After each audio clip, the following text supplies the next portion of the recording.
গলের spin দুর্গে শ্রীলঙ্কার ২৫৭ রানের জবাবে অস্ট্রেলিয়ার প্রথম ইনিংসে ৪১৪ রান করার মাধ্যমে ম্যাচটার গতিপথ অনেকটা নির্ধারণ হয়ে যায়। আর দ্বিতীয় ইনিংসে স্বাগতিকরা যখন ২৩১ রানে অল আউট হলো তখন তো অস্ট্রেলিয়ার জয় সুনিশ্চিতই। মাত্র ৭৫ রানের টার্গেট পেয়েছিল সফরকারী দল, হেসে খেলে জিতল তারা। প্রথম ম্যাচে ইনিংস ও ২৪২ রানে জেতা অস্ট্রেলিয়া রোববার দ্বিতীয় টেস্টে ৯ উইকেটের বড় ব্যবধানে জয় পেল।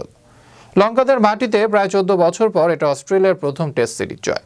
২০১১ সালে ৩ ম্যাচের সিরিজটি অজিরা জিতেছিল ১-০ ব্যবধানে।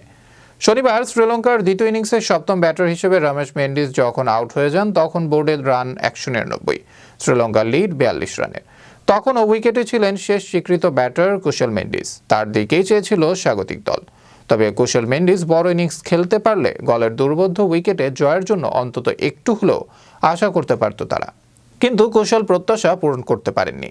২৩১ রানেই অল আউট হয় লঙ্কানরা। জবাবে ৭৫ রানের টার্গেট পাওয়া অস্ট্রেলিয়া ওসমান খাজা, হেড ও মার্নাস লাবুশেনের ব্যাটে জয় নিয়েই মাঠ ছাড়ে।